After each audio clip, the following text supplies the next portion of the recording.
ఎంత చక్కటి సావాసం. తండ్రితో ఎందుకు సావాసం చేయలేకపోతున్నాడు? ఎందుకు తండ్రి సావాసంలో నుంచి పరిగెత్తుతున్నాడు? ఎందుకు తండ్రి దగ్గరికి రాలేకపోతున్నాడు?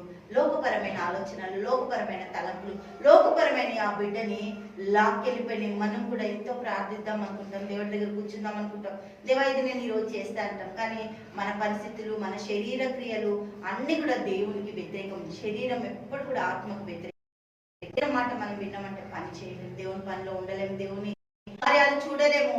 దేవుని వాగ్దానాలను రుచి చూచి ఎరిగి వాటిని పొందుకోవడానికి మనము ఆయనకి లోబడి ఆత్మ కార్యాలు జరిగించాలి. ఇక్కడ దేవుడికి మహిమ కలుగుతుంది. ఆ ఒక పందుల పొట్టుతో కడుపు నింపుకుందామని ఆశపడ్డ చిన్న కుమారుడికి ఏం ఎదురైంది? హల్లెలూయా, దేవునికి స్తోత్రం. పందులు కూడా అంటున్నాయంట, ఏమని ఎవరి బుద్ధి లేని వాడు తండ్రి దగ్గరికి వెళ్ళు, ఎంతో మందికి అన్నం ఉంది తండ్రి దగ్గర, ఈ పందుల పట్టు మాది లాక్కుంటావా? మేము తినేది మాకే వేసేది కొంచెం మా యజమానుడు, అందులో నుంచి నువ్వు తింటావా? వెళ్ళుమని ఆ పందులు ఆ ఒక చిన్న కుమారునికి హెచ్చరిక చేసినాయట. దేవుడికి మహిమ కలుగును గాక. హల్లెలూయా. తండ్రి అందుకే అడుగుతుండు, ఎక్కడున్నావు అంటుండు నిన్ను నన్ను. ఆదామా ఎక్కడున్నావు? చూసుకోవాలి జాగ్రత్తగా. ఎక్కడున్నామో మనం, ఎక్కడున్నామో ఇంపార్టెంట్ అది. హల్లెలూయా, దేవునికి స్తోత్రం. ఏ స్థితిలో ఉన్నామో ఇంపార్టెంట్, ఏ పరిస్థితుల్లో మనం జీవితాన్ని కొనసాగిస్తున్నామో అది చాలా ఇంపార్టెంట్. హల్లెలూయా. లూకా సువార్త 15వ అధ్యాయము 15వ వచనం చూద్దాం.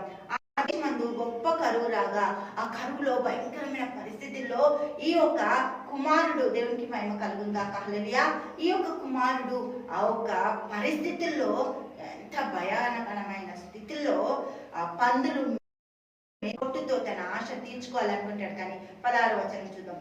వాడు పందులు తిరుగు పొట్టుతో తన కడుపు నింపుకొని ఆశపడేది కానీ ఎవడు వానికి ఏమీ ఇయ్యలేదు. అయిపోయిన డబ్బులన్నీ జీరో, ఏమి లేవు. హల్లెలూయా, దేవునికి స్తోత్రం. డబ్బులు ఉన్నంతసేపు ఆర్భాటం, ఆడంబరాలు అన్ని జరిగినాయి. కానీ ఇప్పుడు ఎవరు కూడా లేరు. ఏ ఒక్కరు ఒక పూట అన్నం పెట్టడానికి కూడా ముందుకు రావట్లేదు. అయితే దేవునికి స్తోత్రం. అయితే చాలా ఇంపార్టెంట్. అయితే అనగా ఈ వాటికి తర్వాత చాలా చరిత్ర ఉంటుంది. దేవునికి మహిమ కలుగుందాక. ఇక్కడ 17వ వచనం. అయితే బుద్ధి వచ్చినప్పుడు వాడు నా తండ్రి యొద్ద ఎంతో మంది కూలి వాళ్ళకు అన్నం సమృద్ధిగా ఉన్నది, నేనైతే ఇక్కడ ఆకలికి చచ్చిపోతున్నాను. నేను లేచి నా తండ్రి యొద్దకు వెళ్ళి, తండ్రి నేను పరలోకమునకును విరోధముగాను నీ ఎదుటను పాపము చేసి తిని ఇక మీదట నీ కుమారుడనని అనిపించుకొనుటకు యోగ్యుడను కాను, నన్ను నీ కూలివాళ్ళలో ఒకనిగా పెట్టుకోమని అతనితో చెప్పుదును అనుకొని లేచి తండ్రి యొద్దకు వచ్చాను. దేవుడికి మహిమ. తండ్రికి ఇంకా చెప్పలేడు, తండ్రి దగ్గరకు వస్తున్నట్ట. ఏమని? తండ్రి నేను ఈ పని చేద్దాం అనుకుంటున్నా, ఇట్లా చేస్తా, నేను ఇప్పటి వరకు నేను బాధ పెట్టినా, హింస పెట్టినా, కానీ నేను దేవుడికి మహిమ కలుగును గాక. హల్లెలూయా. పరలోక రాజ్యంకు నేను వ్యతిరేకంగా ఉన్న భూమి మీద, అందుకే నా తండ్రి రాజ్యానికి నేను వారసుడిగా అవ్వడానికి సరి అయిన వాడిని కాను. అందుకే దేవా నన్ను నా తండ్రి దగ్గరికి చేర్చినప్పుడు నా తండ్రి దగ్గర నేను ఎట్లుంటా అంటుండు? కూలివాడిగా ఉంటా అంటుండు. హల్లెలూయా. కూలివాడిగా కాదు మనని ఎన్నుకున్నది, ఆయన స్వరక్తం ఇచ్చి కుమారుడిగా, కుమార్తెగా ఆయన ఎన్నుకున్నాడు. హల్లెలూయా.